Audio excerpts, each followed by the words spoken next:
This is an example of a pan shot, often used to reveal an object or character. This is an example of a tilt shot, which can also be used to reveal something that wasn't previously in the frame. This is an example of a crab shot, often used to track an object or character as they move through the frame. This is a tracking shot and is often used to track characters when they walk forwards or backwards. This shot obeys the rule of thirds, having each character on 1/3 of the screen and having their eye line on the top third. This shot is an extreme close-up. It allows us to see small details in the character's face such as emotions, and also emphasises small movements such as an eyebrow raise. This is a close-up shot, which makes the audience feel uncomfortable as they are so close to the character's face. This is an example of a medium close-up. This is an example of a medium or mid shot. This is a wide shot. This is an extreme wide shot or an establishing shot, which can be used to show the location of the scene. This is an example of a focus pull. This is an example of handheld camera operation and is often used in action movies to make the scene feel more dramatic. This is an example of a low angle shot and is often used to make a character seem large or powerful. And then this is an example of a high angle shot, often used to make a character seem small or weak.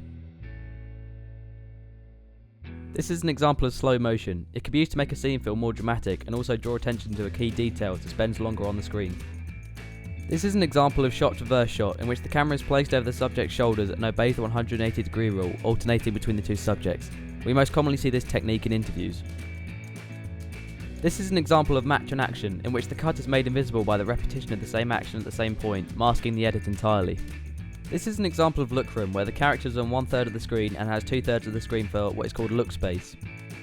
This is an example of a jump cut, often used in horror movies for a cheap scare. These are examples of noddies and they're also used in interviews. They're used to cut away from the subject's face if they make a mistake whilst talking, and the edit hides the fact that they've messed up.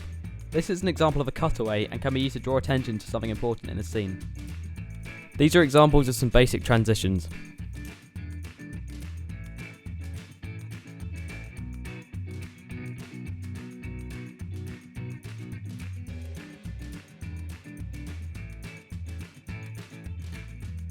This editing technique is known as parallel action, and it's when it links multiple characters in multiple places to a single scenario. What you see here is an example of fast-paced editing. In this, the shots are cut very quickly between each other and there's not much time for each shot. This emphasises the drama in the scene and makes it feel more urgent and panicky.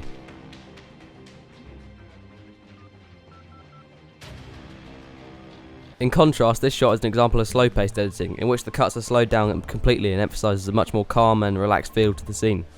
This is used to distinguish between dramatic and calm moods in films.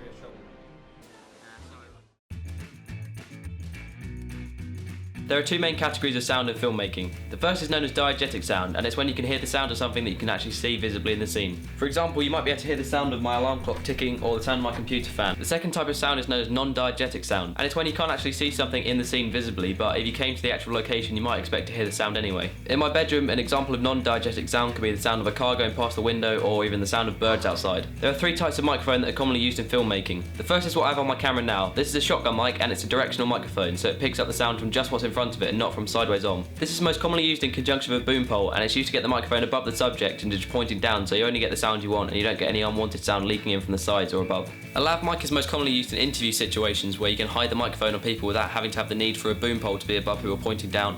And it's also used if you go out into the streets with documentaries and things, because people can have a portable sound recorder on them, and then the audio can be taken from the sound recorder later and synced up in post with the footage. The last type of microphone is what I have here. This is known as a cardioid mic. This particular one's a condenser microphone, and they're very good for doing voiceovers and things like that because they capture very high quality sound, and there's a lot of bass in the sound, so it sounds very professional. They're also commonly used to record vocals or instruments because of the high sound quality. This is an example of bad audio. This is a short film we made that combines most of the editing and camera techniques I explained earlier. As you can hear, underneath this short film we have a music track. Music and soundtracks are commonly used to emphasise the feeling or mood of the scene. For example, a shot of someone crying and hugging friends and family can be interpreted two ways depending on the music that's put behind it. If happy music is used underneath, it will make the character appear joyful, whereas if sad music is used, it will be obvious that the character is upset. Furthermore, what I'm doing now by talking over the footage is known as narration. Narration, funnily enough, can be used to add narrative to a scene. It can be used to explain the plot line or outline key details that may not have come across in the scene. Filming outside tends to lead to the sound of a lot of wind coming down the microphone, which is a huge pain as it normally means that the audio will be unusable when you get back. This tends to be the downfall of filming on mobile phones, as they have omnidirectional microphones, which means they pick up the sound from all around them. Another big problem with audio is that you can get a lot of background noise that you don't really want, like the sound of cars going past or the sound of aeroplanes going overhead. Also, when recording inside, the sound of fridges, vending machines and air conditioning units can make a lot of noise as well. A lot of people that use separate microphones don't record to the camera, but they actually record to a portable sound recorder, such as the Zoom H1. One of the problems with this is that the sound doesn't go into the camera, but rather into the recording device. This means it will have to be synced up later with the footage in post-production. Although you can get software to do this, it tends to be quite expensive, so a lot of people try to do it manually. However, this can often lead to the problem of having audio out of sync with the footage. Here's an example. The last type of microphone is what I have here. This is known as a cardioid mic. This particular one's a condenser mic. As you can see, it's not the best. The last sound technique I'm going to mention is sound effects. There are several different categories of sound effects. The first one is Foley, which is the recreation of sounds that would be in the scene anyway. Foley is often used if the sound from the original recording has been taken out, and so the sounds you would expect to hear in the scene have to be re-recorded. You also have ambient sounds such as background noise, which is like the adding of cars and the sound of planes, people talking and things like that if you're in a busy area. Then you have the adding of sounds for things such as visual effects such as explosions and gunshots, etc. Sound effects come in a variety of shapes and forms and make the overall video seem more rounded in terms of sound. That concludes this tutorial of camera work, editing techniques and sound techniques. Thank you very much for watching.